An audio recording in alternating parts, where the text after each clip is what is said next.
Hey, what's going on, everyone? This is Ty from BreakerCulture, members of the Bench Club Media Network, and I'm excited today to have on the podcast one of my good old friends, Brent Williams from Brent and Becca. Many of you probably know him as Brent and Becca on eBay. It has been a year and a half since I've had Brent on the show, but it is always good, especially this day and age with so much transformation taking place in the hobby, to talk to guys who've been through all of this to give us perspective. So, Brent, really appreciate you jumping on the show. Yeah, thanks for having me back. I appreciate it. Yeah. I guess a late happy birthday to you, right? You just had a birthday this week? That's correct. So You're looking good for 35. yeah, just a few more years older than that. But yeah, I feel pretty good. Yeah, you're looking good. We were talking before we got on air, just the work you put into getting in shape, despite all the sorting. Like you're looking fantastic. I know you put some stuff on Twitter about you focusing hard on losing weight. So I'm impressed, man. Well done. I appreciate it. Yeah. So first off, how's the family? Everything going well? And I guess for those that don't know who Brent and Becca is, maybe just tell the listeners kind of what you do. And I'm sure that most people know the name, and give us a little bit of your background. Yeah, sure. Family's great. They still hate cards. But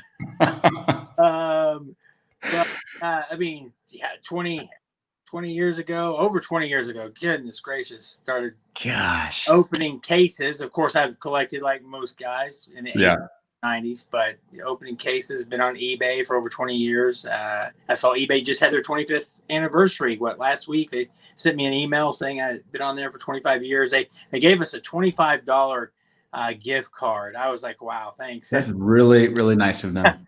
Yeah, but I mean, it was a cool email.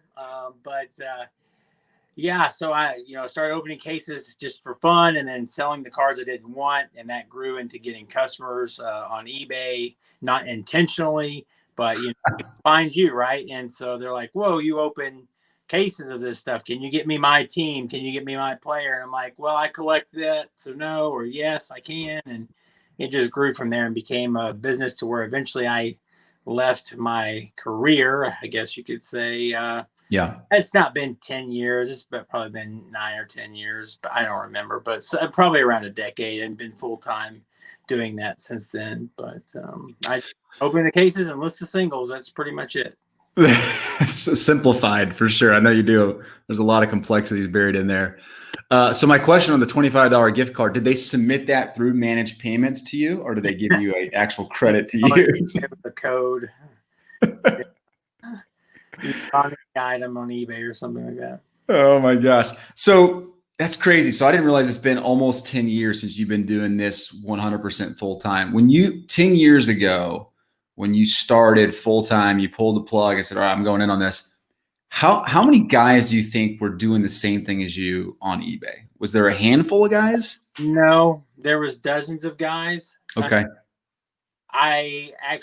There is a hardcore group of 65 guys, and I know it sounds specific, and the reason that is because Blowout Cards had a forum at that time, and they were to a new site with a new forum. A lot of case breakers like myself.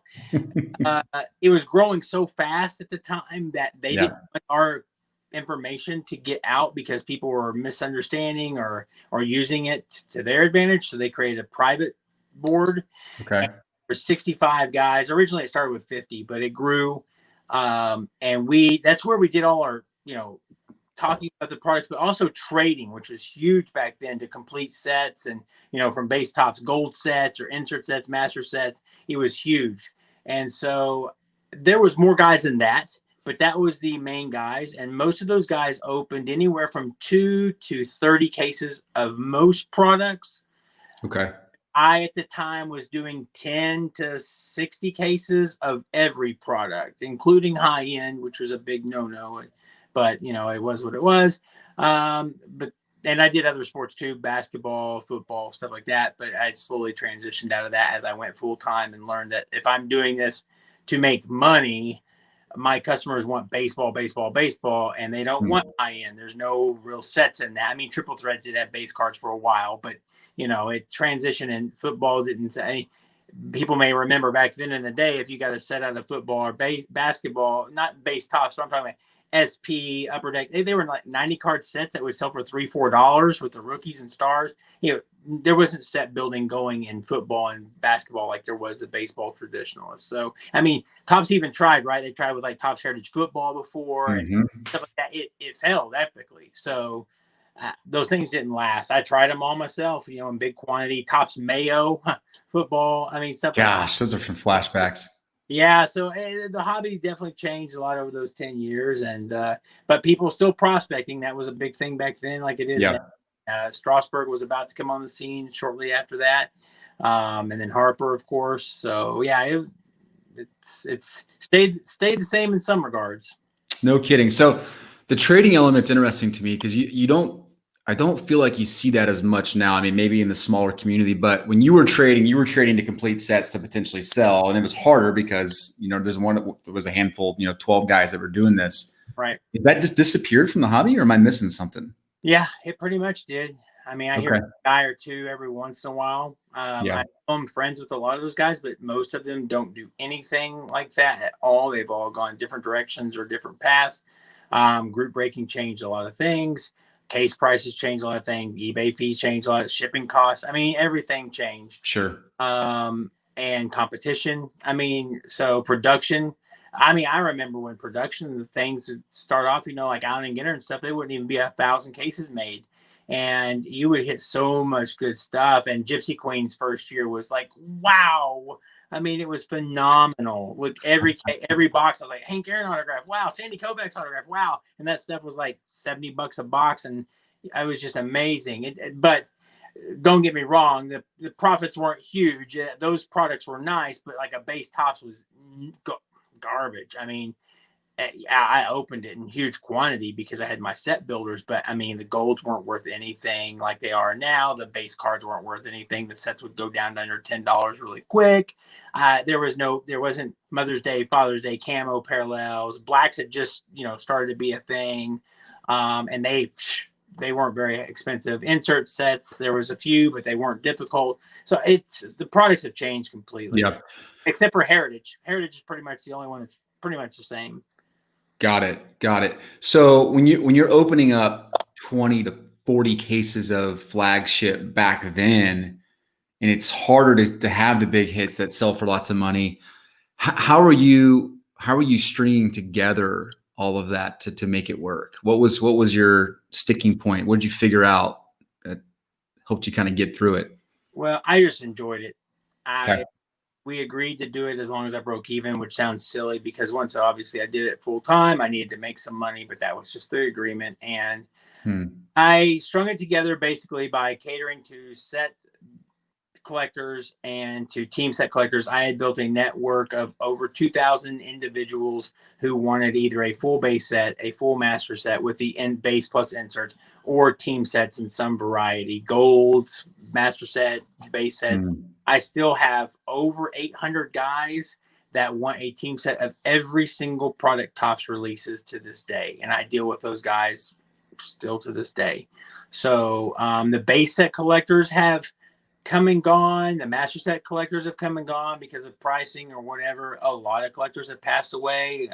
A lot of my team set guys, yes, I have some guys in their 30s and 40s on Twitter, but for the most part, they're in their 70s, 80s. But that really is what got me through. I was able to move through that stuff pretty quick. I also developed some connection with bulk guys that would take 500 base sets in one sitting, 100 base sets in one sitting. And yeah, I'd sell them for $20, $22 a pop, which, didn't sound like a lot, but it really helped move those base cards out. And, I could ship them all together. Obviously it's several shipments, but I could take my time sorting it. And, so it was just different times back then. No kidding. And I know you're a guy that thrives on efficiency. I remember last time we spoke, and we I've spoke over the years. You figure out ways to tweak your process and make it work a little bit faster. Back then, we didn't have as much technology, right? I mean, Turbo Lister was kind of there. Right.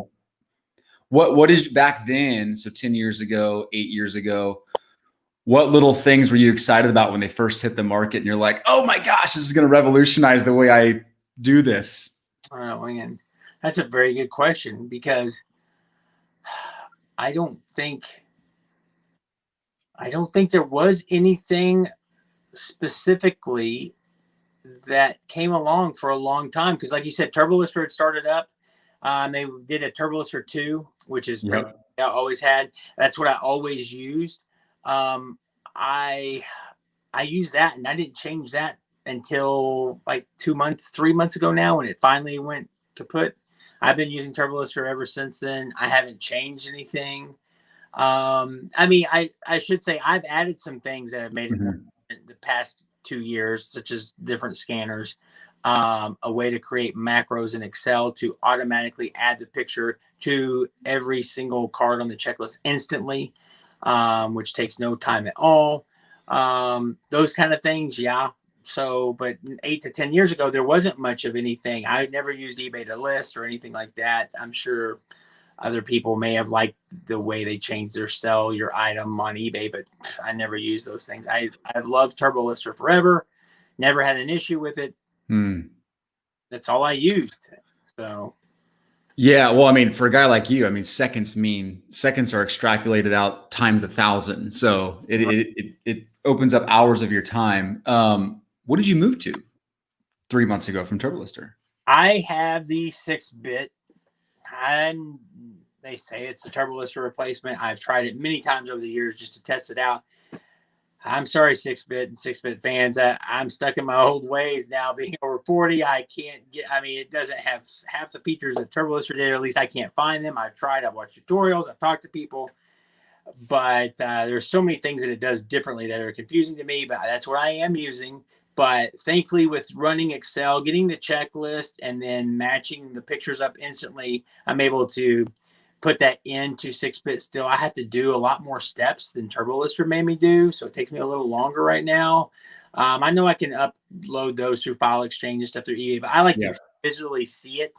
So where when I'm listing it, I can see the picture, make sure, hey, is that actually the picture that goes with that? Because it's all ran by a macro into Excel to do it instantly. And I can, I just am more visual. I can see the price matching with the player versus just a name on the screen in the Excel screen. So that's what I switched to. It's been okay. I'm thankful to have it because everything else I've tried has not worked. But I'm sure there's something out there that everyone will say X, Y, and Z. I've tried them all, but for what my process is right now, it's got to be the 6-bit, and I keep learning stuff on it and trying new things. So that's interesting. Yeah, you would think there would be some sort of disruptor that would come in and figure that out. I mean, I get it. It's more of a niche market to a certain extent. There's obviously other categories outside of sports cards on eBay, but that is, I mean, I've used a Mac for, 15 years and I've never had anything on a Mac. It's always been, you couldn't use TurboLister for Mac, and it's been frustrating, but I think they have like garage sale because I bought a Mac to try that one night. I returned the Mac the next day.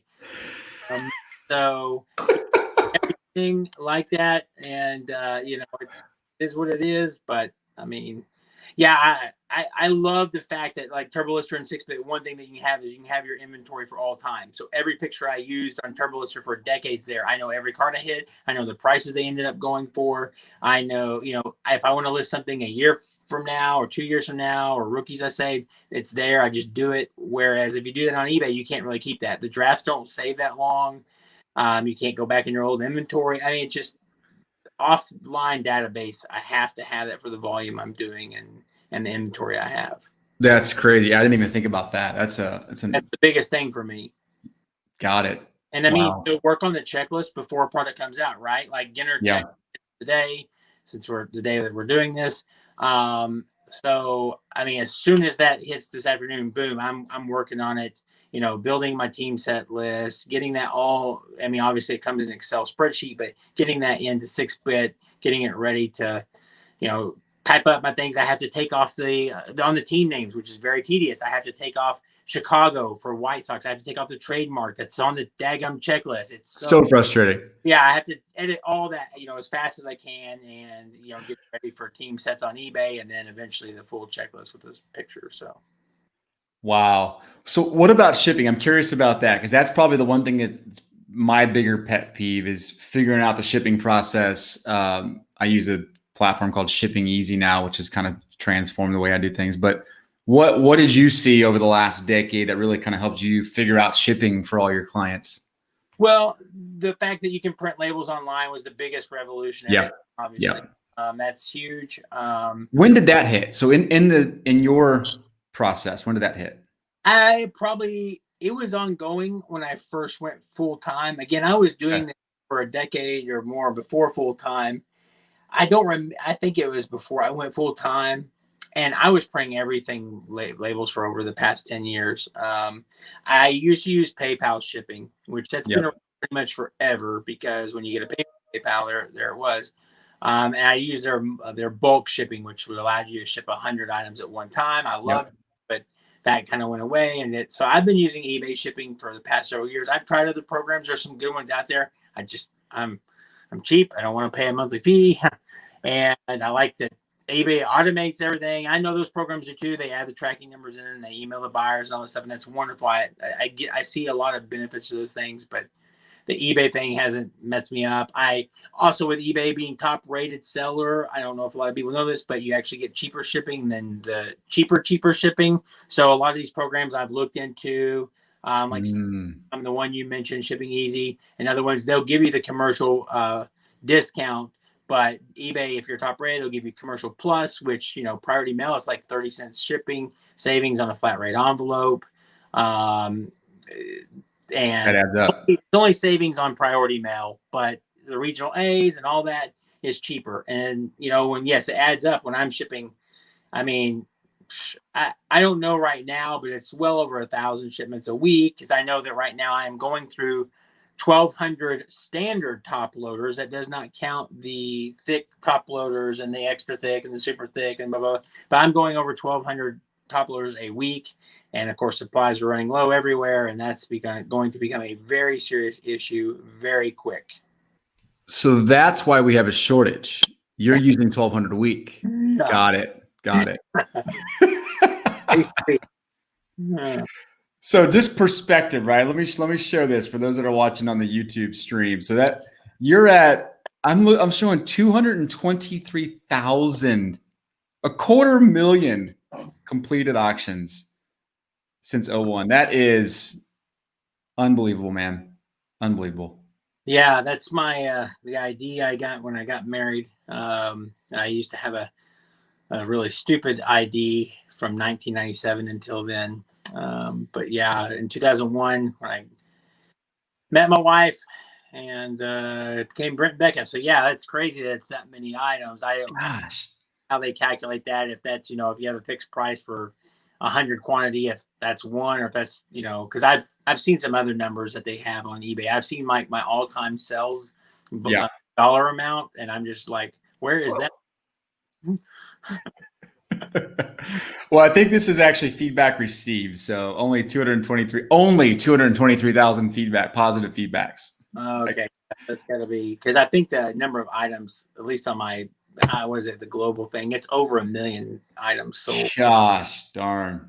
But that is pretty darn cool. Pretty darn cool. All right, so that's interesting. So the transformation from obviously Turbo Lister to what you're doing now, all that stuff that you figured out there, the shipping is always interesting to me.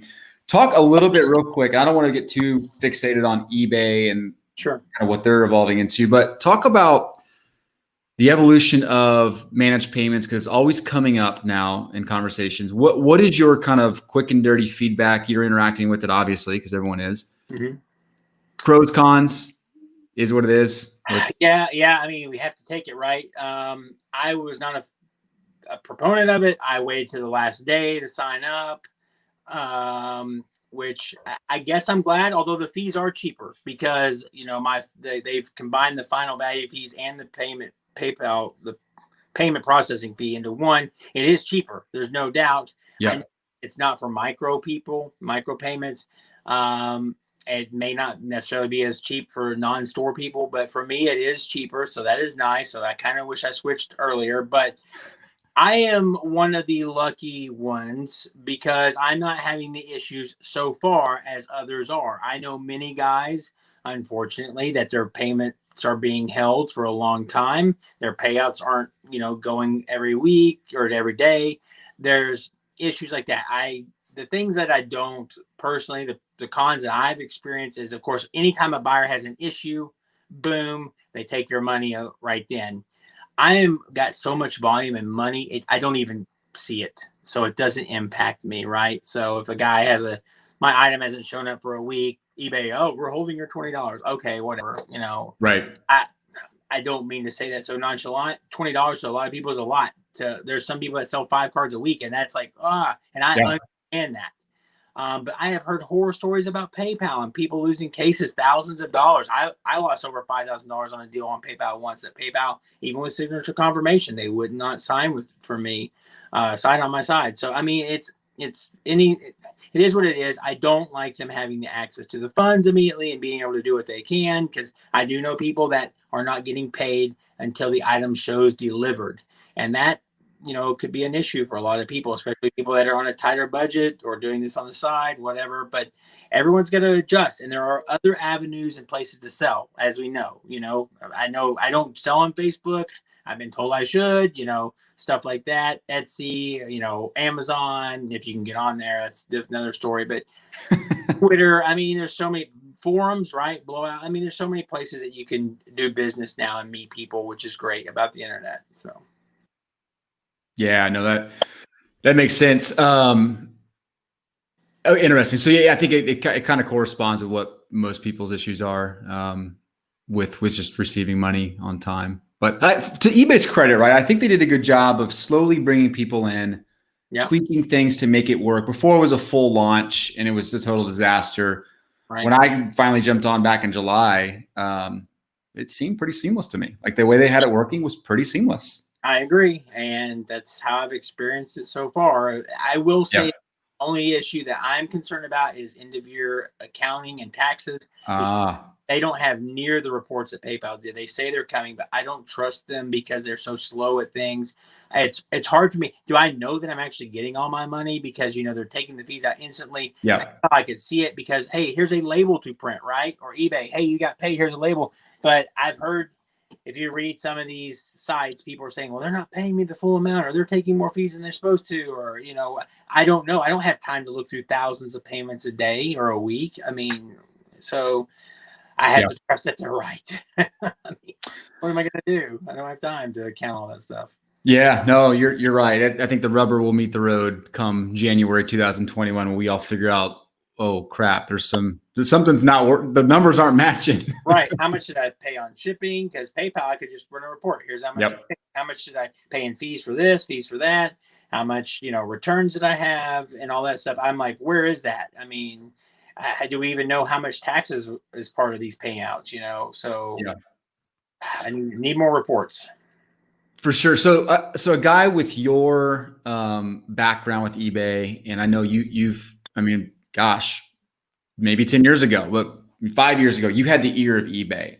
Is that still the case? So when they're rolling out managed payments, does your rep or someone from eBay bug you every couple months to say, hey man, how's it going with you? What can we do better? Are they that? I know eBay employee that is higher up that loves sports cards, deals with sports cards. So I do talk to him, can talk to him anytime. He talks to me. Yep. But as far as a guy that's in the sports category, usually he will connect me with someone, but no, they've really slowed down on that. I used to hear people maybe 5-6 times a year, and he would always make sure that I got signed up for anything like that. But I was honest with him at one point, said, every time they won't come to me, I'm swamped with 100 cases of Series 1 or 50 cases of Heritage, and I can't do X, Y, and Z, or I don't want to be a part of X, Y, and Z. Like when managed payments came out, they wanted me to be one of the first 10 people to have that. But thankfully, my friend was honest with me. He's like, you don't want to do this after I read the fine print, Brent. It's you'll so much more, and it sounds like a nightmare. And so thankfully, he said that to me, because I almost did this, and this was, I don't know, 2 years ago. Wow. Maybe a little longer than that. So yeah, hear of things coming, but not all of those things always happen. Like I was told 3 years ago now that eBay was going to require tracking on every single shipment, period. And there would be no digital items. You'd have to be a special certified seller to be able to sell these digital items. But the PWEs, those wouldn't exist anymore because they wanted to be like Amazon. But that they could never figure out how to get that, and that still to this day is obviously never come through. And that's a good thing, right? Because shipping is so expensive. So yeah, I hear of things sometimes that I'm not able to talk about and share, but I have not heard of anything in the past probably 15 to 18 months, because they're always changing their CEO and their leadership and the category. So, I mean, I could talk to him, but I mean, yeah, not as much anymore.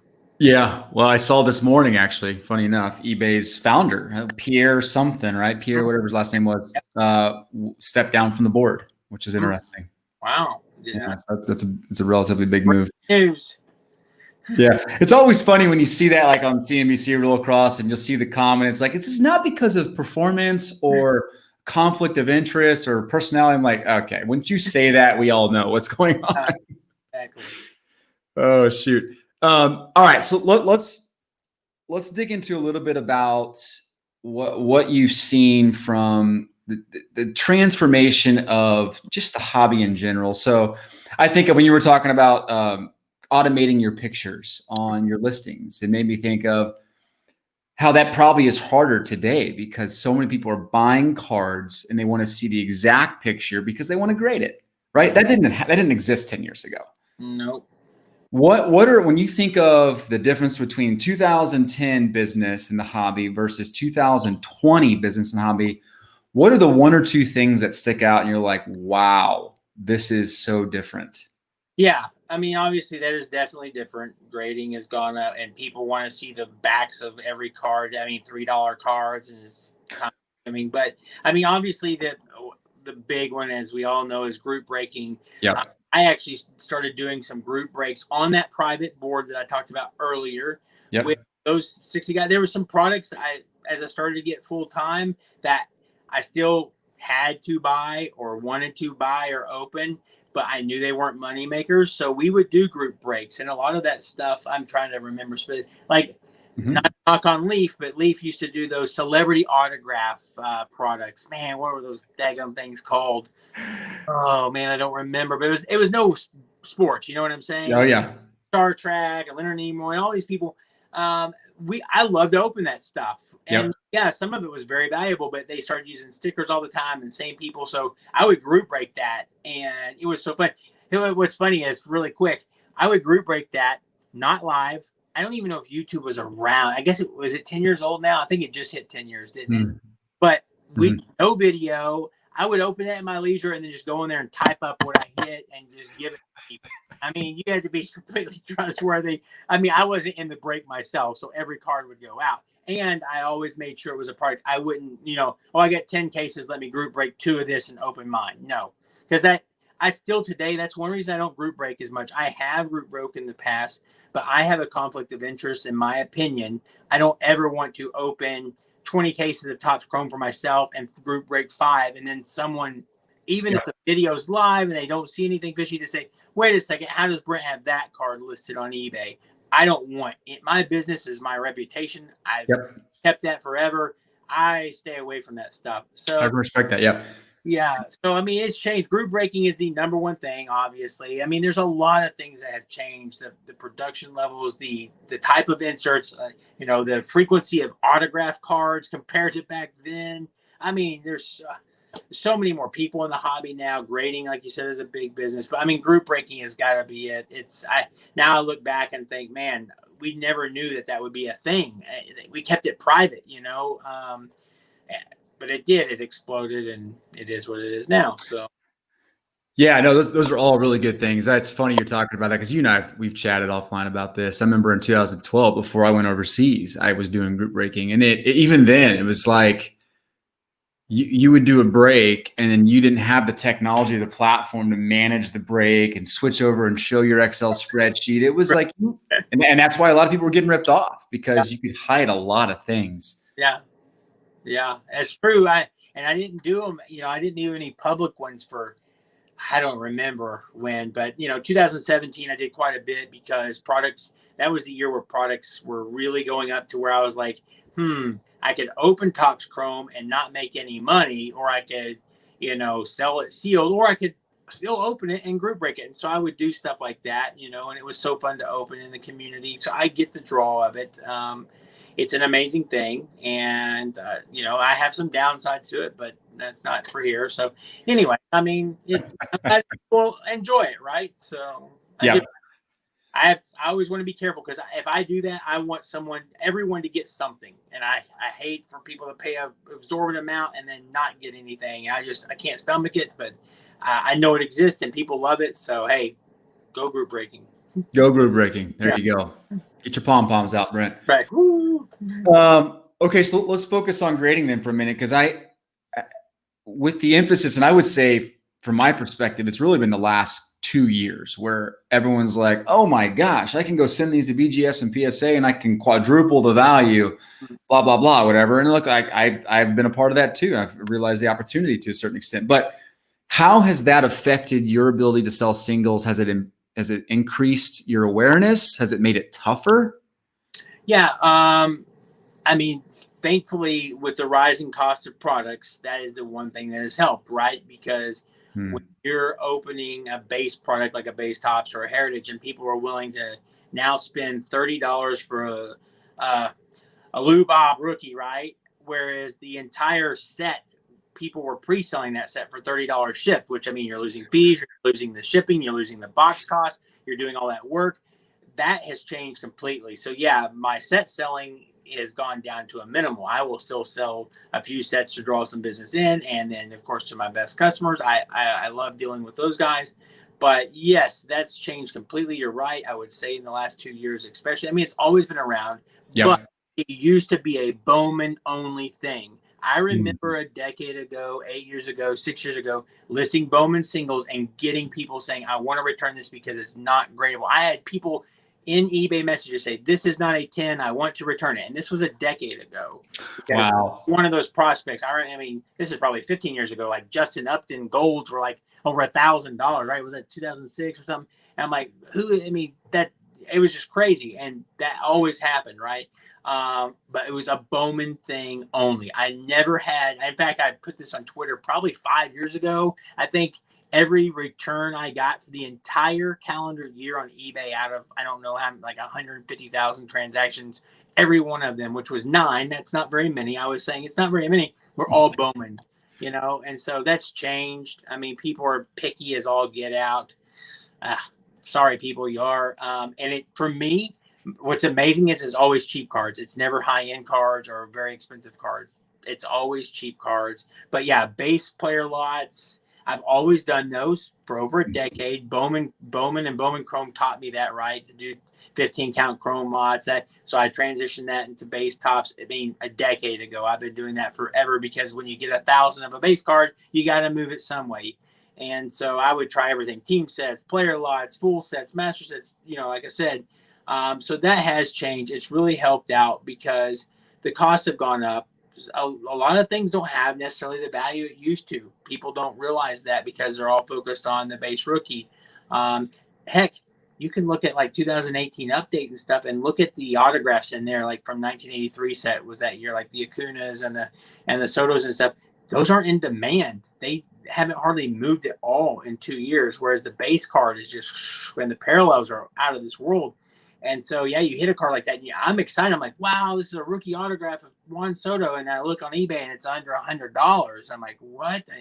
I don't understand this. I mean, now his base PSA 10 is over 500. What? I mean, but it's changed, right? I mean, there's certain products that people want autographs. Heritage on-card autographs are still very popular. Red inks, base blues.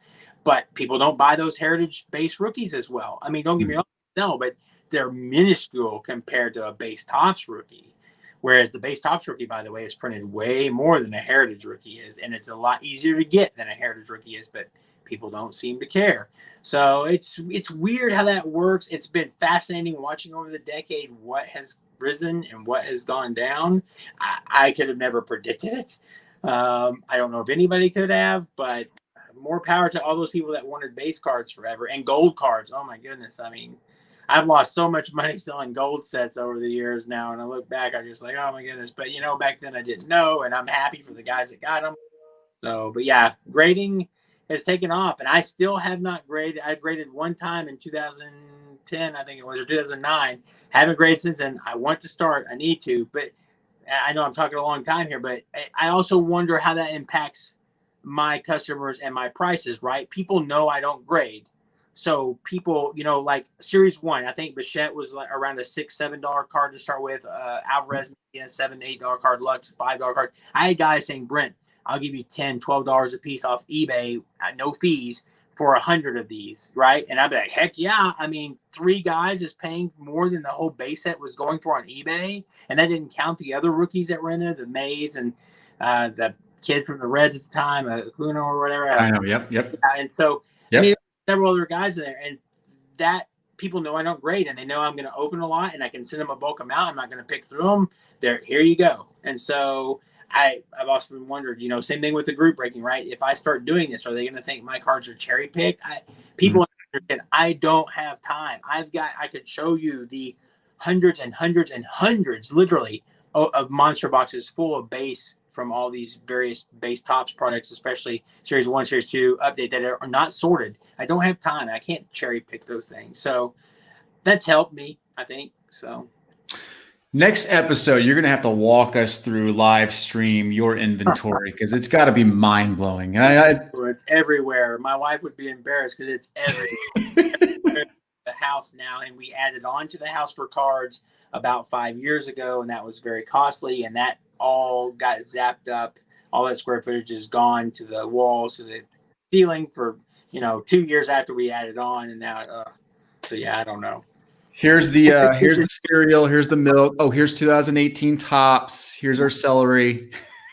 Thankfully, I have hired someone now, and they have labeled everything, because nothing was labeled in the monster boxes. So it's been a godsend. And yeah, but and I was just saying that we use our neighbor's house. She is our neighbor, and she is a single person and has 3 bedrooms, and her bedrooms are full of our stuff now too. So very thankful she bought that house. Should build an underground tunnel between the 2 houses so you can just accelerate. Be nice. Insane. Yeah, as you're talking about this, I mean, I get it. I get the whole, like, I think 18 update is what really kind of it kickstarted a lot of the excitement around grading, because people realize, and again, grading existed before that, but at the grandiose scale. And if I run these numbers right, you didn't have a guy that had a pop report of 15,000 before. Ronald Acuna came along, and like you had a new class of hobbyists and collectors coming in, and they're like, what? It's in a pack from Walmart, and I can grade it and this and that. Fascinating to see. I don't get it, and that's because I'm a hobby old school guy. And don't get me wrong, I know the older school guys get it because they've graded vintage forever. But in their mind, they're like, this card is 50, 60 years old. Most of these don't exist anymore, and the ones that do are not in good condition. Nowadays, everything is in pretty good condition, but my mind is blown. I'd rather have a raw card. I get it. The holders are nice, and a 10 is nice. I get that, but it's just like, I don't understand the value difference. And now I'm, for the first time ever, and I'm sure you, like you said, you're on the number, I've seen 2018, which this blows my mind that it's 2 years removed, that PSA 8 Juan Soto base can outsell raw. And I had seen it where the 9s were, and I was like, whoa, you can pay for your grading and get a 9 and still, make a few bucks. But I saw an 8 last week outsell raw, and I'm just like, are you? I don't even understand that. I don't either. I mean, it's 2 years old. How is it even an 8? I mean, I know that exists, but I just why grade it, and why are people buying that? I guess the 9s and 10s are too costly. So yeah, I don't get it. But hey, again, go grading. I mean, all that stuff. Bombs, here we go. No, I mean, I'm happy for all of it, because it's growing the hobby, and that is awesome. And I have no complaints about that. All of that. I mean, people used to say, "Oh, group breakers, don't they take away from your business?" Not at all. Yeah, some team sets guys go to group breaking to buy their teams, but I still get the same guy. When one guy leaves for that, I get 2 more. I mean, it is what it is. Group breaking has exploded. Grading has exploded. I think it's great.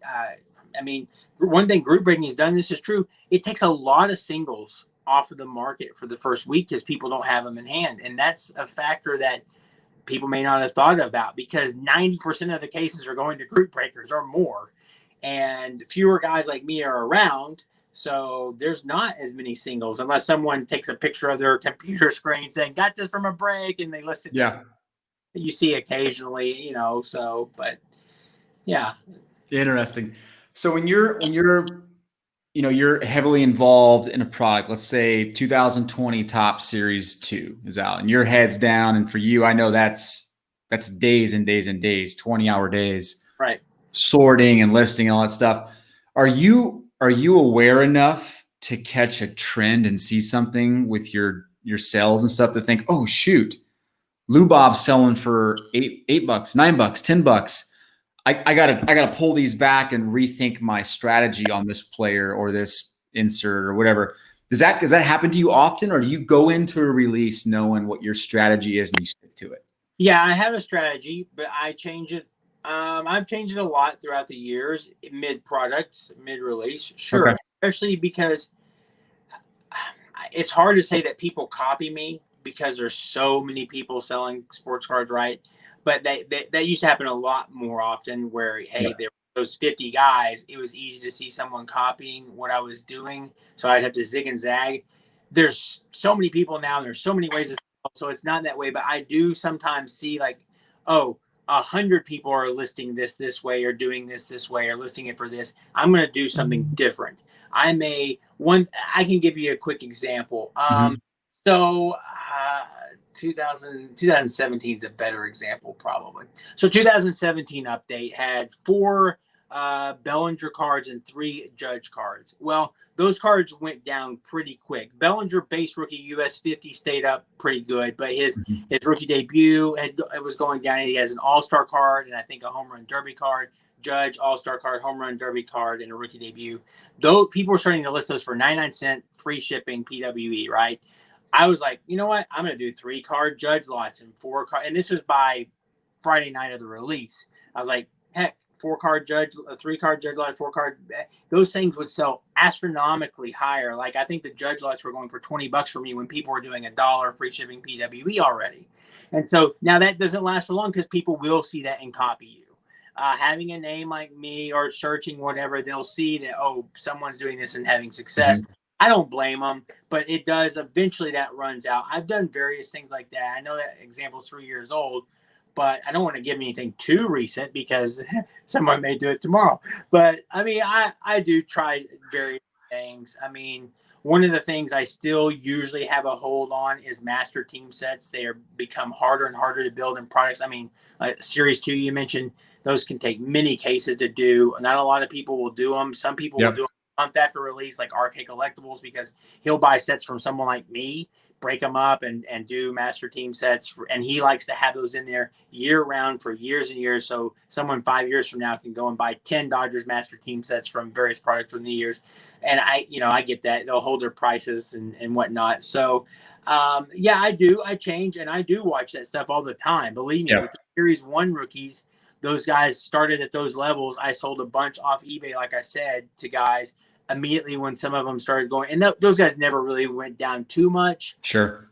But they went to a level where I was like, man, if people wanted to pay me 10, 12 off eBay and they're down to $4 or $5, I better hold on to them. So I did. And I've got hundreds of those guys left.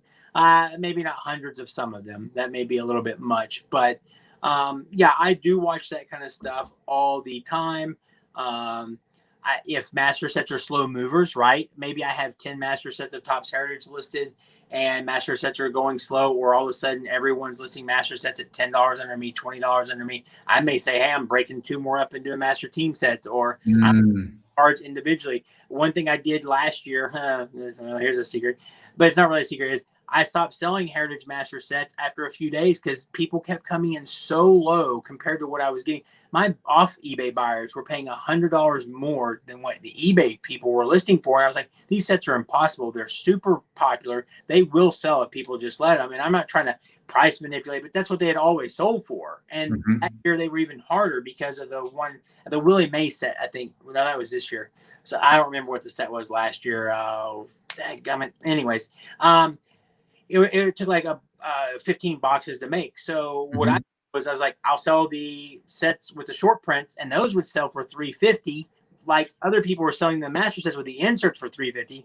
And then, because some people don't realize, some people don't care about inserts. A lot of the traditional guys, 70, 80 years old guys, don't care. So you can get just as much for that. And so I was selling the insert sets individually, especially because the scratch offs were last year, and the scratch off sets took off. And so did another set. When Deco Edge came out. Deco Edge went up. It was like a $30 set for the 30 cards, and then 40, 50, 60. All of a sudden, those were going $90 at auctions because people were like, these Deco Edge cards are cool. People were selling master sets way too low. I was buying master sets on eBay, which I don't ever do this because I have it myself. Buying them on eBay, getting them in, breaking them up, selling the 1 through 500 with the short prints for $325, selling the Deco Edge for $90, selling the other insert sets, the New Age, all that for. I was making way over what they were charging. Without doing the work. Yeah. And I mean, don't get me wrong, I still have 40 of my own master sets, but that's where I do see that stuff. I am constantly researching stuff like that because there's a lot of competition, and people do copy you, and they constantly will undercut you $1, $5, $10, and I don't get it. Anytime I talk to those guys, they're like, well, we don't have as big a name or reputation as you, or as clients as you. And I'm like, man, there are so many collectors right now that just want the lowest price. They don't care if Brent and Becca selling it. And that's I see more of that more and more all the time, even with loyal buyers.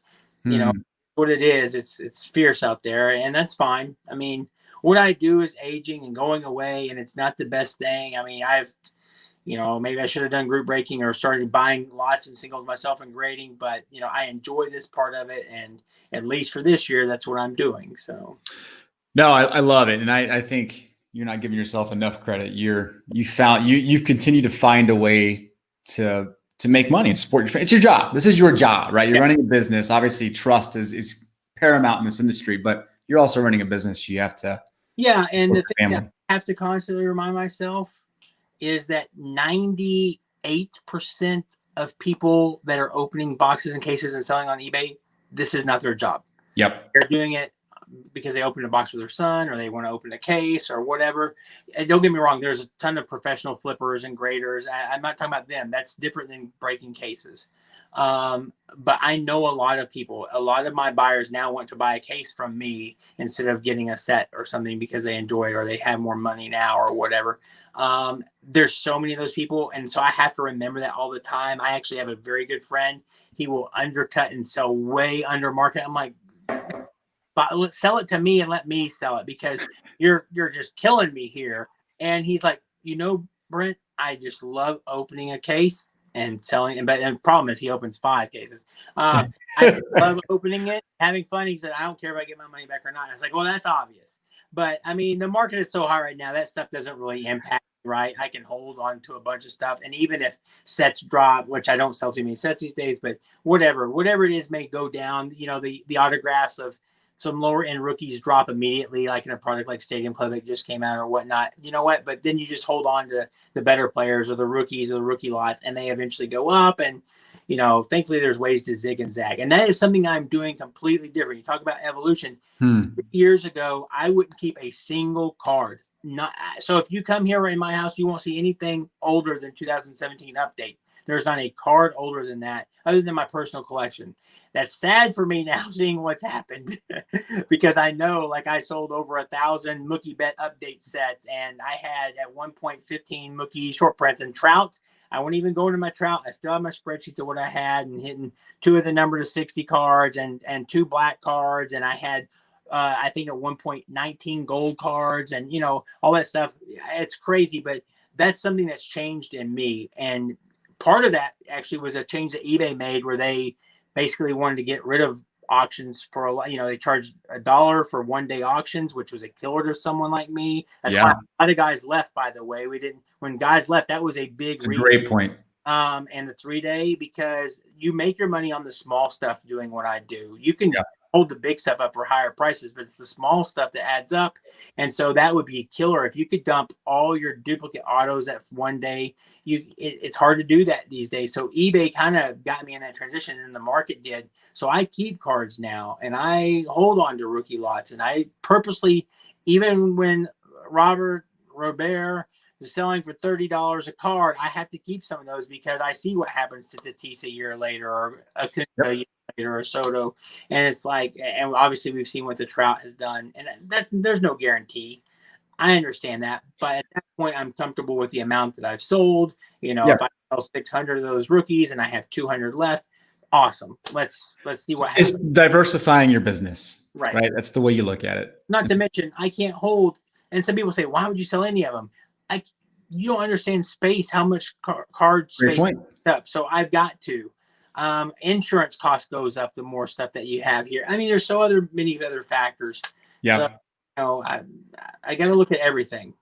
Yeah. No, this is leading to so many questions. We could probably talk for 3 hours. So when you talked about this earlier, where the initial agreement between you and your wife, Becca, was don't lose money.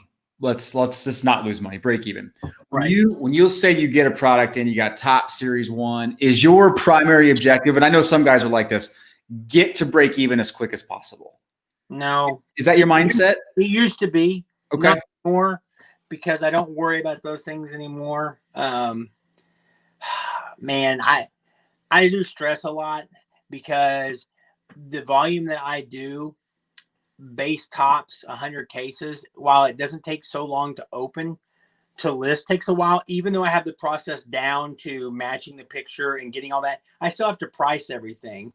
Because again, there's not much auctions on eBay. Sure, I could send it to auctions, but auctions sometimes work out great, especially for a hot demand card and rookie lots and stuff. But a lot of times they don't, so you want to put them at fixed price. I have to research the market on those cards, and I have so many duplicates, triplicates. So that's more pictures, that's more changing listings, that's more changing serial numbers, or whatever it might be.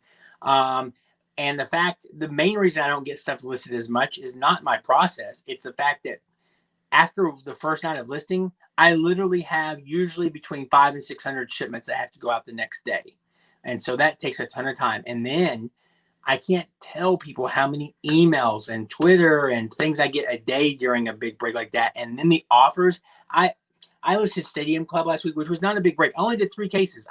Gold Label was supposed to be on the same day. I cut my orders back, tried to sell some stuff sealed because I knew I was going to be busy and get slammed by Allen and Ginter. I got 30 cases of Ginter coming next week. So I was trying to be quick on it. And in one day of listing Stadium Club, I went to sleep for 5 hours. And when I woke up, there was over 500, and this is a small break, 500 offers on cards I had. Oh, now, my goodness. Club I did differently. I broke up the entire set and listed every single base card as a single, every red foil, everything. So there was a lot of stuff listed. But just going through those offers took hours.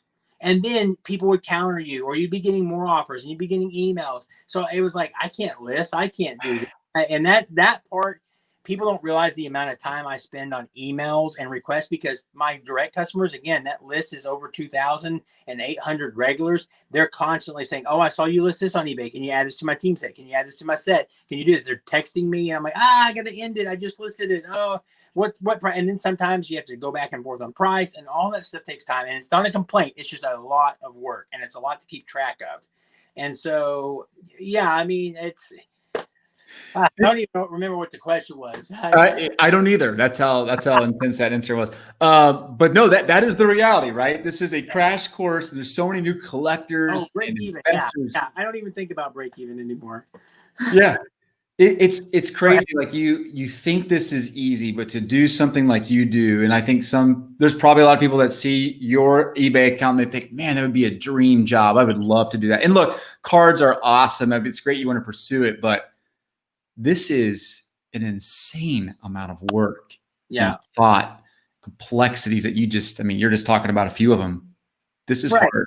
And you got to have, and people don't think about it. I've had people that have bought cases come to me for advice, bought stuff, open cases, and then they're opening it and listing on eBay. And I've really had many people ask me this over the years saying, how do I ship these things? I'm like, oh my gosh. Or how do you ship these full 350 card top sets? Do you have card boxes? What are those? I'm like, you've never seen them? I thought you knew cards. Well, yeah, but I've always put mine in binders and sleeves. I'm like, what? And that happens all the time. I'm like, oh my gosh. I mean, I could just write stuff on this stuff. But yeah, you have to have supplies. You got to be ready for that kind of stuff. There's so many things. Like today is, my goal today is emailing, and I should have done this 2 days ago, but emailing every direct customer, hey, Ginter's coming next week. What do you want? Even though I already know what they all want, because they all either take a team set, master team set, base set. I know what they want, but just making sure that they're in on this release. Yeah. And I will do that today. So I'll send all those emails out. I'll start getting that in. The checklist will hit today. I'll start working on that. And then this weekend, I'll work at getting all those direct people prices once I see the team sets break down and the number of cards and what rookies are involved and if any are short prints, et cetera, et cetera. So, I mean, it's a process. It's a lot of time, like you said. People don't realize that I get stuff a lot cheaper. Like my bubble mailers don't even cost 6 cents. My top loaders, I'm paying very, very low. I mean, $36 a case for 1,000. And that's, shipped, and so people don't look at those things as factors. I know guys that go to Walmart still and pay 78 cents for a bubble mailer to ship out stuff. I'm like, oh my gosh, how do you do that? And they'll go to retail post office, right, and pay the $3.50 or $4. And I'm just like, what?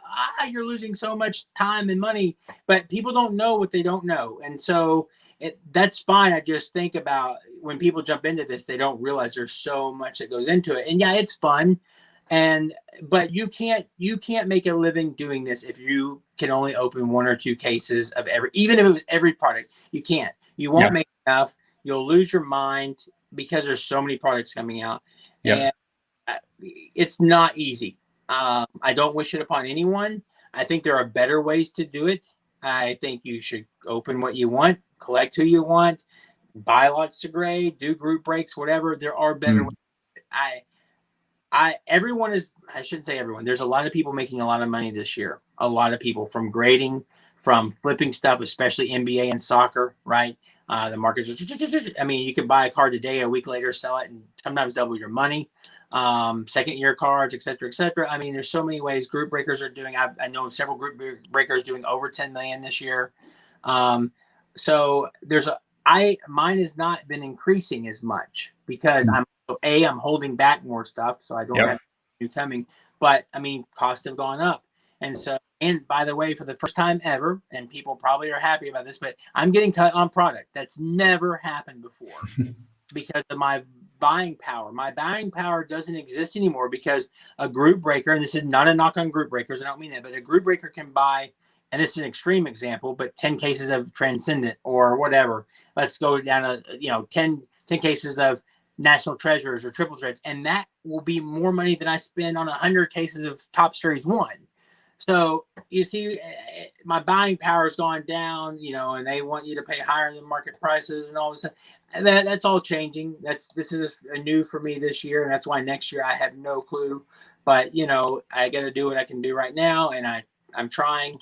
I haven't changed my ways, and that's my fault. But I mean, I still sell to those 800 guys, and maybe that's the best thing to do because I can't tell you how many of those guys might buy a gold set from Series 1 that has good rookies in it, and they want to pay $1 a gold card or whatever. And I'm like, hey, I got to do $2 this time. But then, and I did this for a Blue Jays guy last year with Guerrero. I sold him gold sets, team sets, I think, for $25, and that Guerrero came out like $125 on opening night, and then it went down to like $75. And I'm like, I can't be doing it this way anymore because it's things are different. And for sure. Well, so you touched on a couple things there. So doesn't the fact that product is harder to get for so many people, especially new people entering the market, I mean, forget about someone entering the market now and getting access to 10 cases, right? They're just not going to. Right. Doesn't that increase your ability or I guess, the demand for what you do because other people can't just come in and do that anymore? The barrier to entry is so high right now in sports cards. Right. I think so. It has a little bit, but the kind of people that I sell to are fading away, right? Okay. So that really is affecting. Everyone that's coming new, in my opinion, I know this isn't, let's say 99%, they are in it for a flip or a graded card, or, hey, I just want to chase this rookie or these 5 rookies, whatever. They're not coming into the hobby saying, oh, I want to buy a set for my son, or I want to buy a set for my grandkids. I'm not getting those people anymore. Unfortunately, they are going away. Yeah, you do have some team set people still that are coming in new, but what I do, again, is not catering to what people are wanting. The market is wanting one thing right now. I'm not delivering on that, except for when I do the rookie and player lots, pretty much. Mm-hmm. And of course the singles. If I've got a gold card, a black card, a prism, I can't. You talk about people can't get product. As much product as I've bought over the past 20 years, I can't get not one case. I can't get one box of anything NBA or anything NFL anymore, because I told them 5 years ago I don't want that anymore. And so no matter, even if I beg them, if I say, please sell me just one case of this, nope. And so that goes to show you, someone like me that buys 1,000+ cases a year, 100 cases of Series 1, 100 cases of Series 2, and then all those other products in between. Buddy, I can't get that access. So yeah, people, it's real. And, the demand is real, and the group breakers need the product. There's so many group breakers. I don't blame them. And there's some things about group breaking that maybe perhaps, make that function better. Yeah. But I don't, it's fine. It is what it is. I'm happy with where I'm at. I wish I could get some stuff, but let's be honest. The only reason I want some NBA or NFL is because I see what's happening in those markets, right? I mean, for sure. So. I get it. So let's just say from a market cap perspective in the hobby, let's say total spend in the hobby today versus where we're at next year at this time. Do you think it's higher or lower? I think it's higher. Yeah. The fact that you had to think about that for a minute tells me something. Yeah. Well, I don't know what's going to happen with some people care, the election, the economy, COVID, that's all. It's not unrelated, but it's, it's a macroeconomic influence. Yeah. So, I mean, so that makes me pause. I also have been in this so long that I know that every market that's hot comes down, and it usually comes down hard. Now, I'm not an economic person. I'm not a stock market person. Those people may be able to speak to this better. Although I do think this is still different than stock markets, because you're not putting a company that's, creating iPhones or whatever behind it, or has a value. A player tomorrow like Acuna could, tear his ACL, or I won't name a specific player. Any player could have domestic abuse charges or whatever. Right. Obviously, that won't happen to a whole group of rookies, right? Because they'll just jump to the next guy. Right now, that's what's crazy about this market. It used to be people would chase after one. Strasburg's the guy this year. Harper's the guy this year. Yeah. And now it's 15 guys. Oh, wait, this guy hit a homer tonight. Forget those 15. Let's go for this guy. Oh, wait, let's go for this. That's something that's completely new this year that I've never seen in Major League Baseball. I have rookies that are 2 years old from Update that have not done anything for 2 years, and they look like they might do something, or they might hit 2 home runs in a week, and people buy their stuff, right? The Rosarios from the Mets. What's the other guy that came up with him? Smith, Dwight. Dominic. Yeah. Guys like that. It's like, what? All of a sudden, every card is selling out of my store from them from 2018.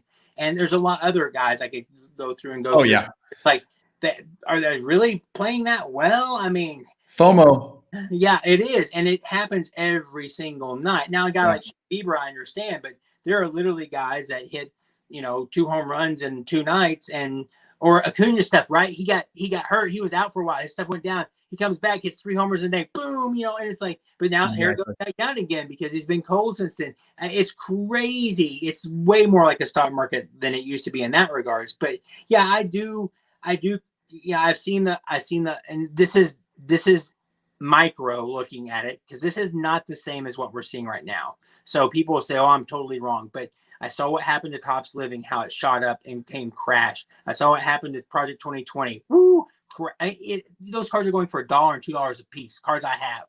And I mean, that's people say, oh, those are never going under $15 or $20. So, I mean, obviously that's different. That's not graded. That's not rookies. That's not high in demand stuff. I get that. I said that about Project 2020. I never saw the appeal in them other than the artist stuff. And I do think some of them are very cool, but I kept telling people, I don't understand why the market is doing this, because they're not rookies. They never will be. They're not autographed. You know, they are very cool, but personally, the people I sell to are traditionalists. They didn't like them. I couldn't sell any of those project cards to my customers because they're like, you can't make a set. They don't look like the original. I don't even get this stuff. You know, get off my lawn. But again, that's what I'm seeing from my customer's perspective. So I get it, you know, out there, and you know, there's a different market of the art world and all that kind of stuff.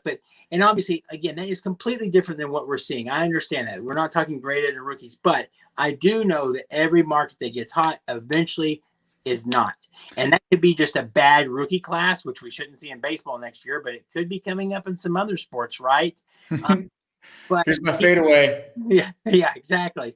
But I've heard people that say you're crazy about that, Brent. They said the people will grab and stretch for any rookie next year just because there aren't any. And I did see that earlier this year in Series 2. Yes, Lou Bob was the main draw, but there was guys in there that were selling for $2 a card that a year ago, if I had a rookie at a base top sell for $2 a card, I was like, whoa, yes. And now there were still several. And now I can't pronounce his name, the James K kid, the pitcher from the Indians. Yeah. I mean, I started getting $5, $6 for his card, and everybody's like, Series 2 is garbage besides Robert. Well, there's several rookies in there that at one point or the other the past month have sold for $2, $3, $4 a card that weren't at release. And it's like, that never used to happen ever. I've seen guys that played amazing and for the whole year, one rookie of the year, right? Their cards never went up a dime. Maybe because the market they played in, or maybe it's just because people don't like them or don't think, you know, they had a good minor league career. I have no idea, but it's totally different now. Yeah, it is. It is for sure. My thesis on that is I believe that a lot of this has to do with the new collectors coming in, and I shouldn't even say collectors, the new flippers, the new audience coming in. They're fixated on the guys that are rookies now. Right. It's hard to go back and look at previous rookie classes when you don't know about sports cards and which cards to buy, and the pop reports are lower. They can't go to Walmart and fight for a box of this guy's rookie. Right. So they gravitate towards what they see now. Yeah, and that's baffling to me too, because, and I've always said this about cards, I never understood why prospect cards, and this, I mean, forever, outsell proven veterans or Hall of Famers or guys like an Albert Pujols, right, that's about to hit 660 home runs when you can go buy his graded cards. I mean, yeah, they've gone up some, right, but they're still fractions. And I think of guys like Chris Bryant that were super hot prospects that no one cares about. No one is buying a guy like that right now.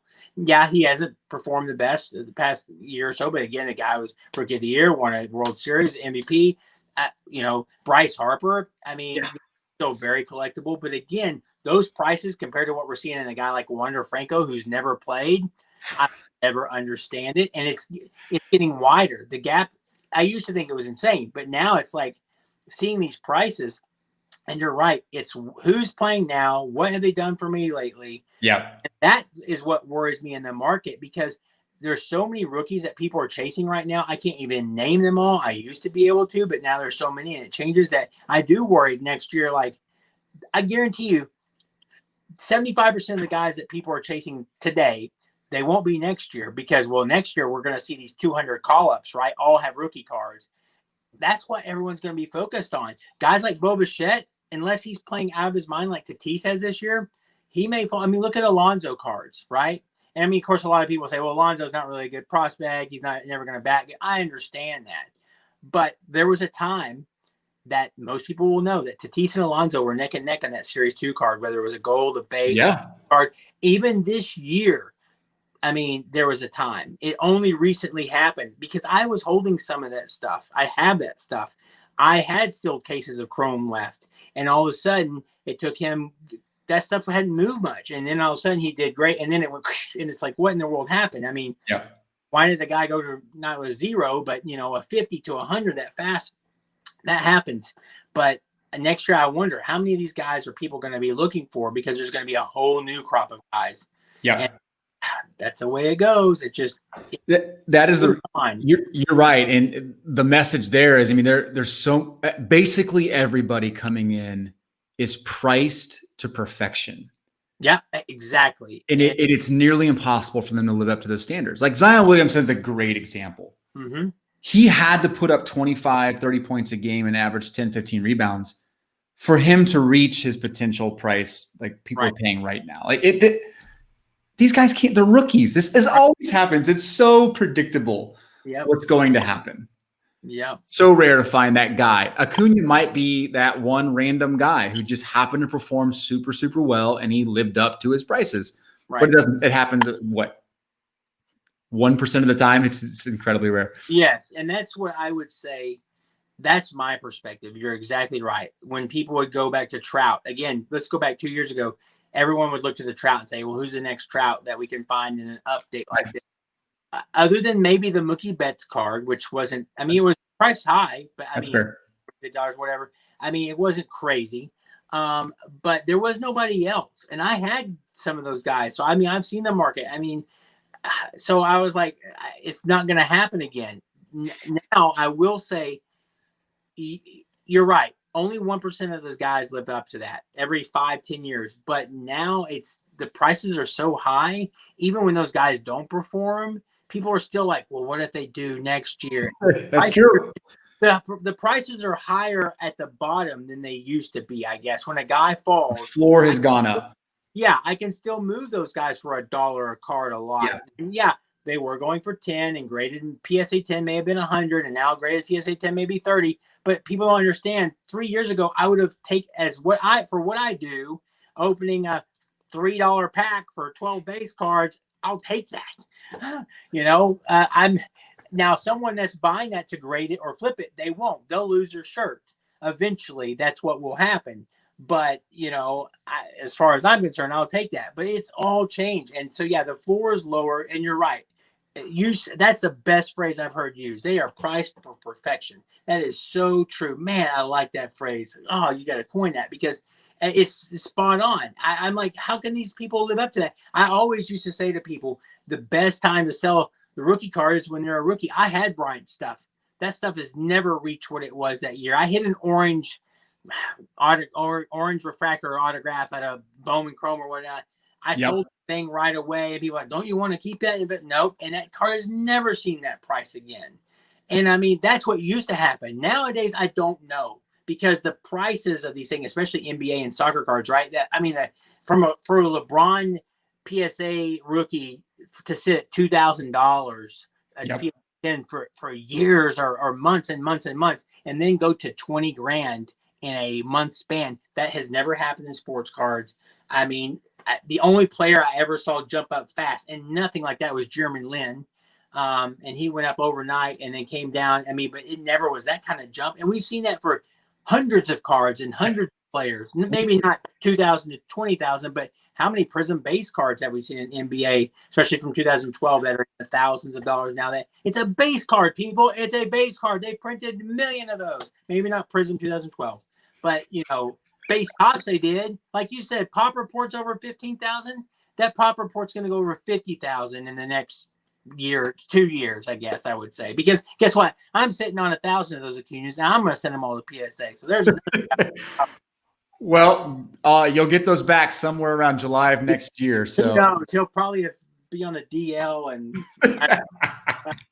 they'll be worthless. So funny. I mean, look, I spent days driving across Walmarts with a buddy of mine to get the 2006 Alex Gordon Topps rookie. Do you remember that? The miscut air card? That obviously didn't work out real well. But all right, so let's loop back real quick to what you were saying because we got to wrap this up soon. Sure. The bubble, you see things. We talked about living the legends. We talk about Project 2020. When this does pull back, and it's starting to in different areas of the hobby, where do you think we see the pullback most clearly? Oh man, I'm probably not the right person to answer that because the way I sell and do things, Well, It's all a guess, right? But I'm curious to know kind of what your perspective is on that. Do you see it on base cards? Do you I see it do. on I do think the wax? base. I think. I think the base cards are actually going to hold a little bit better than I ever would have said that, because there's something about having something that's attainable for everyone, and the Yeah. base card is that it's iconic. It's their first, and it's something special about that. And it's not. It's not going to break the bank. Even a Mike Trout, you could get a graded one. Yeah, it's going to cost you a lot, but that's the best example. I mean, other ones you can get. So I think we're going to see that for sure. It's going to. Personally, I think, again, I don't deal in this area, and I know there's a lot of deep pockets, a lot of millionaires doing this right now. I think when they leave, we're going to see it from the higher end stuff first. The prices I've seen recently on like Lucas stuff out of National Treasures are insane. The LeBron stuff. If those people start to leave and pull back in the next year for whatever reasons, maybe because they can start going to spend money on season tickets again or gambling on X, Y, and Z. I don't mean to say gambling, but whatever they used to spend their money on, right? Yeah. Wherever that used to go, if they start to lose interest, like people did in Project 2020 or whatever, and maybe I don't think they all will. I don't think we're ever going to get back to that floor unless the economy collapses. So that's outside the point. But I do think the higher end is the thing that's going to fall way more than base. And we're starting to see some of that. I think I've seen some data, like the base cards actually percentage wise have moved up more than, like a silver prism has sometimes, or, the higher end National Treasures may have gone from a $50,000 card to a $75,000 card. That's great. But in the meantime, the base card went from $5 to $50. It's a higher markup. Obviously, I'd rather have the $50,000 card, but if you bought 1,000 of those base cards, right? So I do think we'll see the pullback from the higher end stuff, because that's the stuff that only the richest 1% can afford that is doing this right now. I think this is way overpriced. Again, you're going to find way more buyers for a base graded card, a gold card, a hollow silver, whatever prism, than you will for that higher end. So that's my personal thoughts. I hate to say, I don't see when we see all these group breaks of the high end stuff, like the Topps products, they're great looking cards, but for the price that those cases are and stuff, I mean, a lot of times I'd rather get a card, an SSP of a rookie out of base Topps than an autographed patch of a rookie. Look at the prices. You're right. Baseball. I'm not talking National Treasures basketball or Flawless. I get that. That's different. But baseball is a traditionalist thing, and people do like the base and the base sets and stuff like that. And SSP Acuna's, I think a graded one recently sold for $8,000 or $9,000 a PSA 10 or something. You can't get that out of a 3-color patch, even a 1 of 1 out of something like Dynasty. They don't sell for that. And the kind of stuff, it always baffles me. I want one of those, and that's probably because I don't open that stuff enough. But the demand for those kind of things isn't there in baseball like it is in other sports. And again, I've got to talk from my perspective and my customers and my experience. Yeah. It's just different. That's a great perspective. I think it's interesting because it's that argument, which one comes first, which one, because this is all interconnected. When you see top end, high end cards start to drop in value, that affects wax, right? People realize, okay, wait, I can't hit a $20,000 card in this, so the wax drops. Wax drops, it affects base prices, it affects everything, and like availability becomes an issue. Like all of this stuff, it's all interconnected, and it's going to be really interesting to see which thing falls first and fastest, and how does it factor in everything else in the hobby? Right. Yeah. I'm really fascinated. I think it's, I don't think maybe a LeBron rookie will ever get back to 2000. I really don't think, obviously not. But I just, will it ever be $20,000 again? Sure, it probably will be. But I mean, that to me, it's overpriced. But right now, the people in this hobby and in the investment doesn't, they think they're worth 10, 12,000 graded or whatnot. That's great. I mean, I don't have a problem with the value of it. I've been in here a long time, and again, there is, and that's the thing I've got to wrap up my mind around, and you do, and everyone that's been doing this a long time.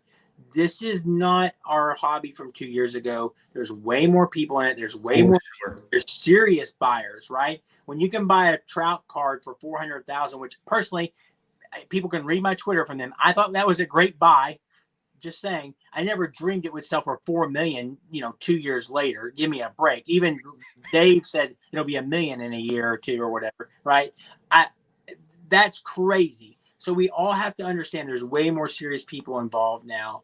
And so it's hard to wrap our brains around this because it is for me. I can admit that. So I don't want to pretend like I know anything because I don't think we'll see that floor ever go down to where it was again, barring a huge like world war, economy collapse, something crazy, internet, EMP goes off and we can't use computers ever again. I have. Oh, you're making stuff up now. Yeah.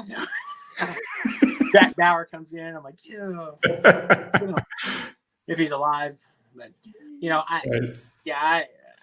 I can't be naive to think it's going to go back to those lower levels, but I also can't see them sustaining because eventually people got to spend their money on other things, or they'll realize that, hey, there's only 1% of the people can afford this or willing to buy this. And I think we've started to see that, right?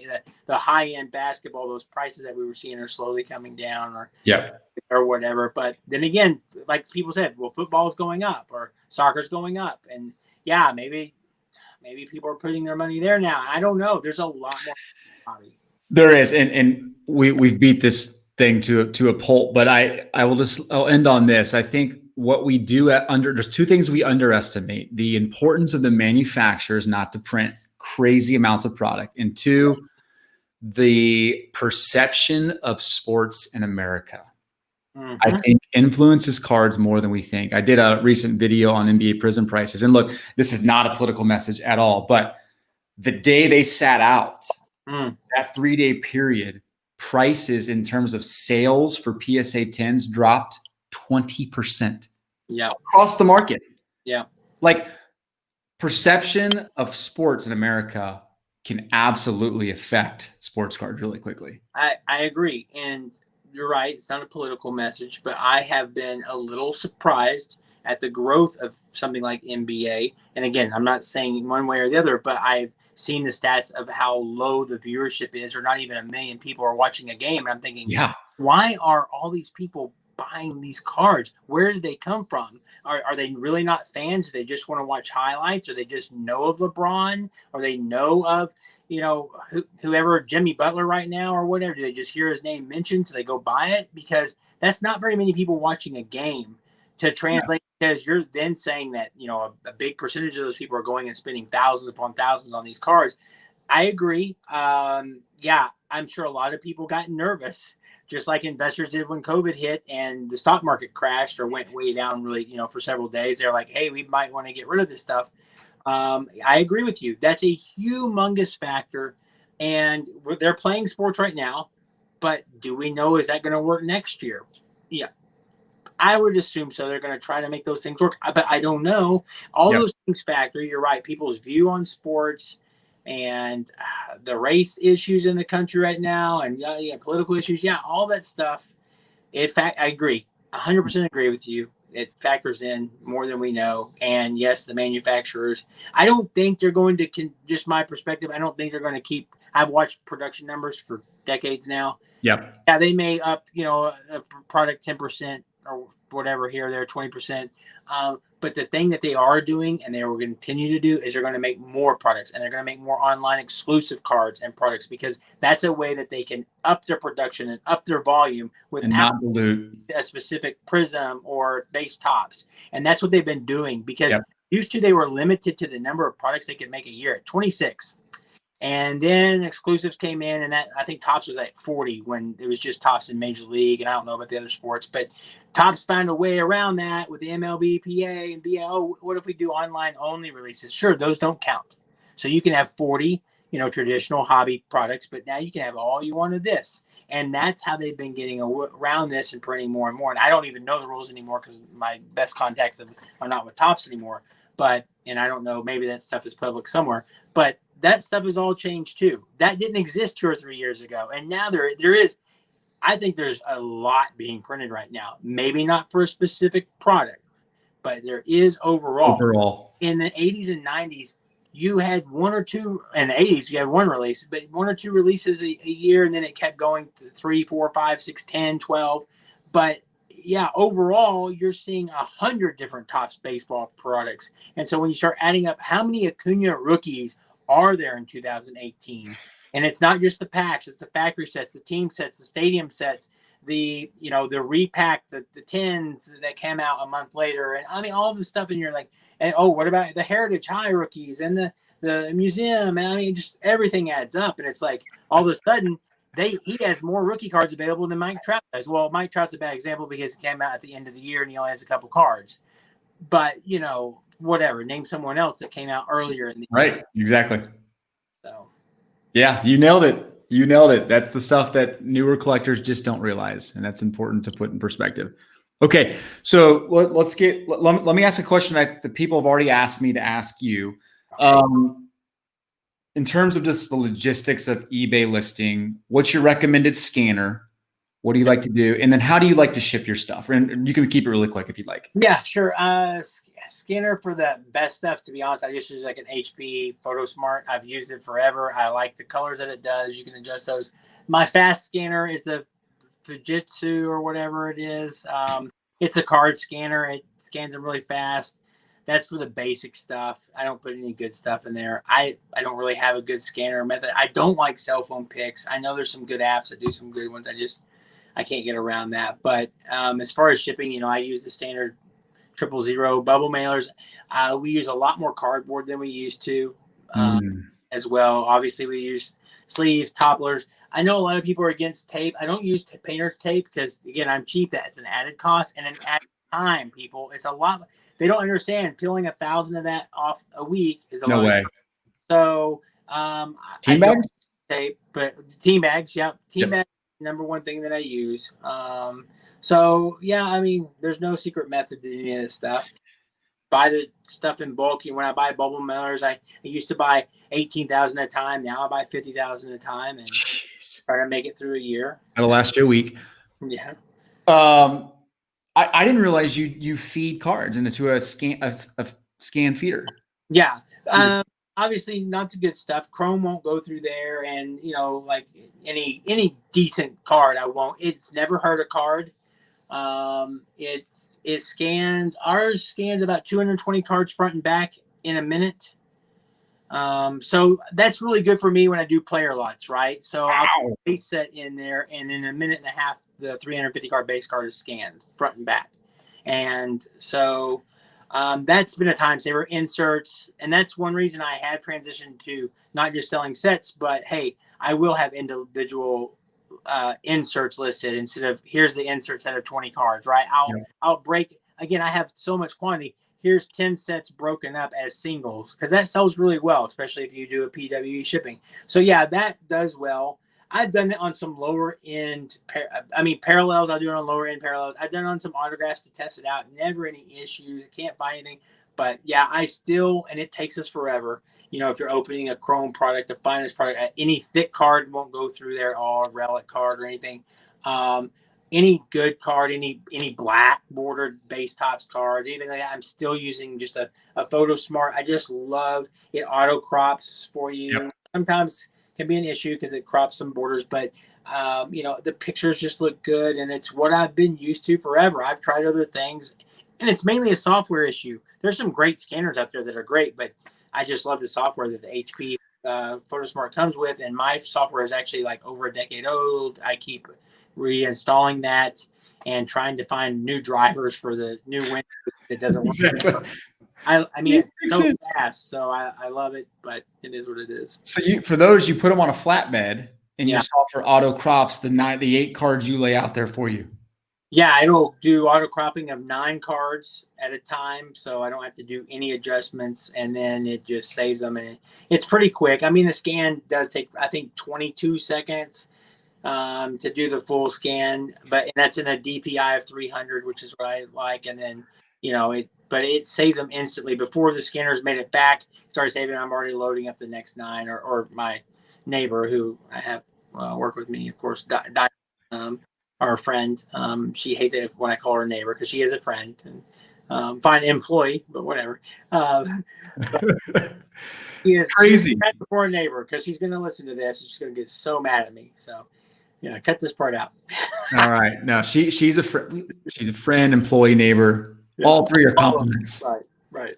Yeah. You challenged me. Gosh, I want to say 2 or 3 years ago to get a thermal printer for your labels. Oh yeah. Yeah. That changed the game for me. Yeah. Yeah. I mean, just because I was tired of wasting money on ink, and it's just so easy. Like that is an absolute necessity. I would guess you have 3 or 4 of those running at once. We do have a couple. I think we have 3. We have 2 that are hooked, but I mean, we don't.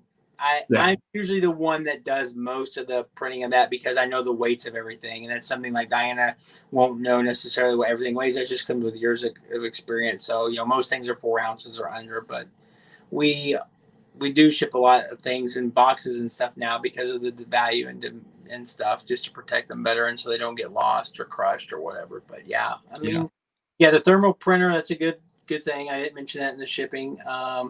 The bubble mailers, there's not really a good trick to that. I've tried flats and stuff. I don't like them. They get bent, or sometimes the post office doesn't like them for whatever reason.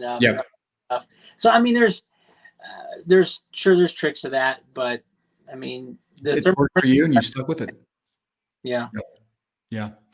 Okay. Last thing. And we can talk about this because I just got the email while we were talking from Tops, but Allen and Ginter checklist just came out. No, I'm not going to bed today. What's that? I'm not going to bed today. Yes, you got it. So I'm going to put it up on screen here real quick, but I'm assuming you probably already knew kind of what was happening here. So this is not a surprise to you. What kind of sticks out to you from what you know about the checklist? Anything in particular? Well, I haven't looked too closely at anything. I tell you what, I'll pull it up right here so we can look at it together. And then I guess give up for those that are new to Ginter, there's a lot of new people listening. What's kind of the overall objective with you and your Ginter push? And don't share any secrets. I get it, but it's not a set product. Well, I shouldn't say it is a set product. It is, but it's not. It's the worst set product there is because the short prints have no value whatsoever. The sets crash really quickly. Player lots do not sell well. People don't grade these cards. So for me, it's always been the chase of the non-baseball stuff. And I know there's a lot of baseball purists that hate the set because of that reason. That's another I wouldn't call it necessarily a set product because I've got guys that do buy every single thing, but Ginter has those non-baseball, you know. So, but that's far and few between. I've seen some of the Twitter sneak peeks and stuff. For me, it's all about the mini cards. I love the mini inserts, stuff like that. And so I do have a lot of collectors that like the mini sets and the mini inserts and stuff like that. You get a lot of people that don't do sports cards, right? That teachers come to me for Allen and Ginter a lot when they made the moon sets or the national park sets, or that's cool. I didn't realize that. And they'll want 50 sets of world's beaches because they're going to teach them in a class or whatever, or hand them out to the kids. That happens a lot on this product. But as far as standing out, is there something I should know? I'm looking through here now. So obviously short print minis, you got variations. It's a massive checklist for. I just searched Robert and I didn't get anything. There's no Luis either. Am I searching incorrectly? Is there no? Yeah, so he's got the base card, 256. Okay. Yeah, I didn't see this email. It came an hour ago. Dadgummit. Yeah, I didn't even. I've only seen some sneak peeks, so I'm excited about it. But I mean, let's look at the autos real quick. Is there any surprises on here? I'm really curious. I did see the rip card still had. You probably knew this, right? You got all the Hall of Famers, the vets on there, which is that's great. I mean, obviously, that's still those have really crashed in value over the years because we've lost some amazing baseball collector set buyers. Oh man, we lost those guys, and values have come down, but they're still high in demand. People love them. But as far as the baseball autographs, I will say this set has changed a lot to have a lot less Hall of Fame autographs than it does. I mean, I see guys like Ripken, but there's very few retired guys in the autograph checklist like it used to be. The non-baseball checklist, in my opinion, has gotten weaker overall throughout the years. And I understand it's gotten tougher. But usually there's always, two, three, five that are really, really strong. And I think we're going to see that again this year. There's some in there that, always surprise us. People think, oh, they're going to sell well, but they sell better. And there's always people that you don't even know that are going to sell well. Right. Like it, But So I'm looking at it now. A You couple that think- stand out to me. Alex Morgan will probably sell well, soccer player. he's had a lot of autographs, in the past few years. I agree. It's still Ginter. I think it'll be okay. Joe Burrow. Paul Rudd should do pretty good, especially, Ant-Man and Spike Lee.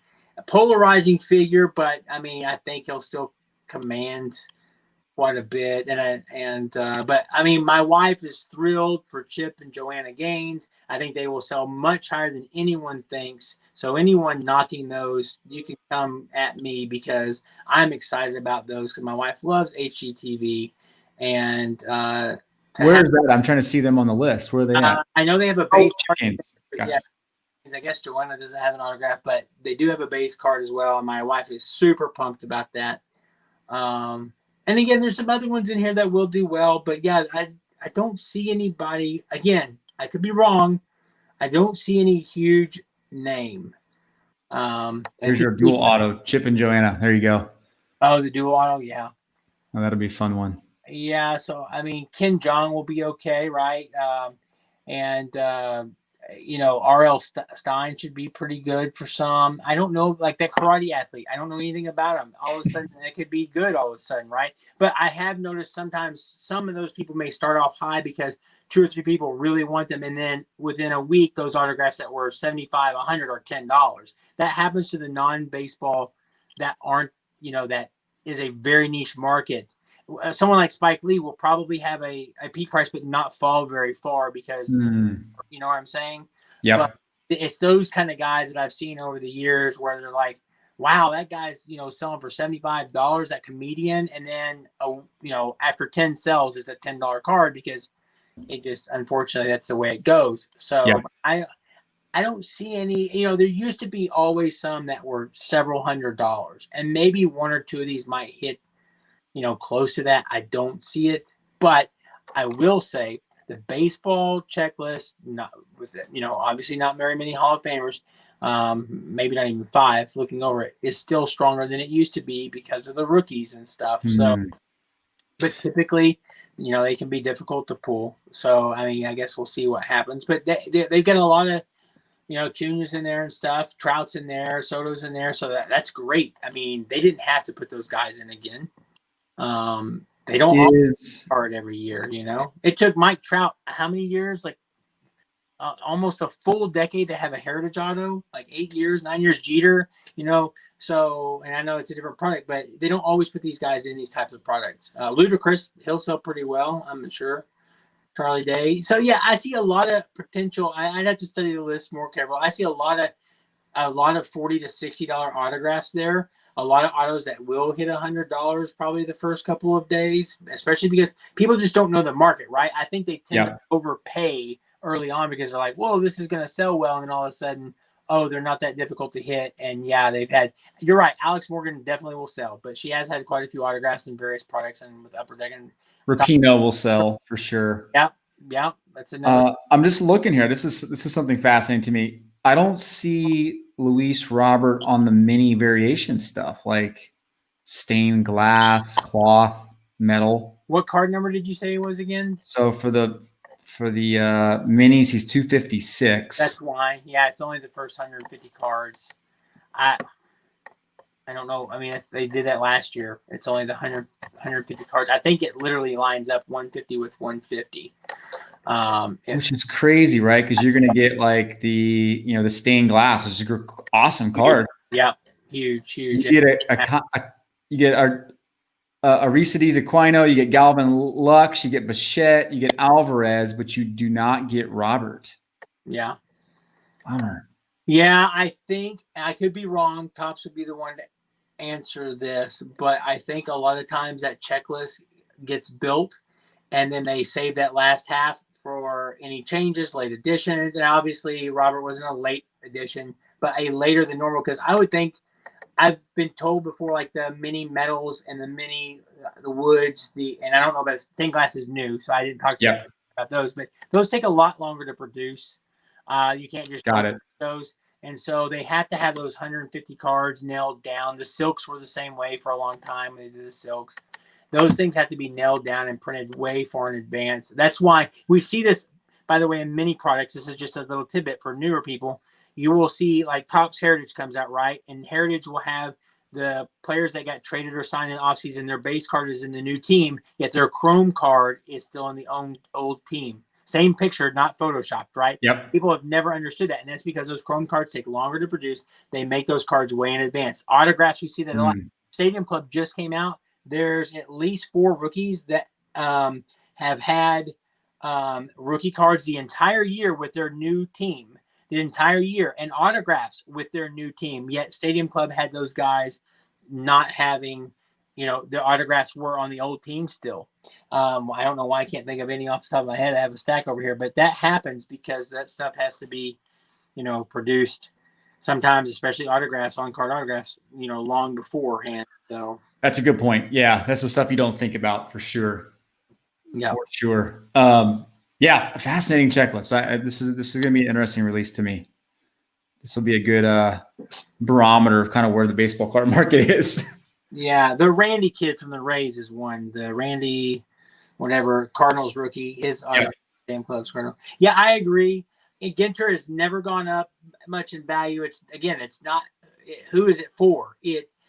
I love it, but some baseball people don't. Some non-baseball people don't. Some autograph people seem to like it for the most part. But again, it does sell okay in sets, but nothing like any other sets. I mean, the base sets drop really quick. Like I said, the player lots don't do well. The team sets do okay.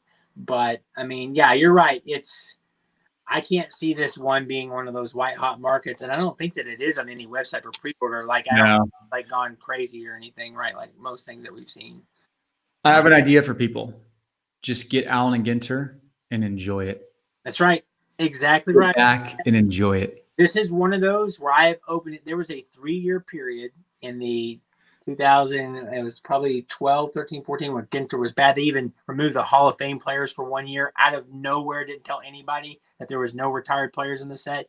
And this is where we lost a lot of good guys that just dropped out. They lost so much money on Ginter those years. I was losing money on Ginter those years, but I loved it so much. I stuck with it. And it's treating me okay. I love the autographs. I really do. I have a fascination with the mini autographs, whether they're baseball or not. For me, my main draw is something totally different than I open the rest of the year. And I get different faces. So I like it. Awesome. All right. 2 questions for you to wrap this up, just to have some fun. What's your worst sports card injury? I'm guessing a foil paper cut.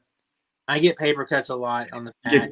Carpal tunnel. I've heard that a lot. What's back? I've never had anything like that, thankfully. My back hurts nonstop. Let's just put it that way. And that's getting from sorting or at the computer. That's an injury that's like ongoing. Oh my gosh. Like, yeah, sitting at the computer. Sorting. Yeah. I used to make fun of people like that, but now I feel it. So that's the worst thing for me. Awesome.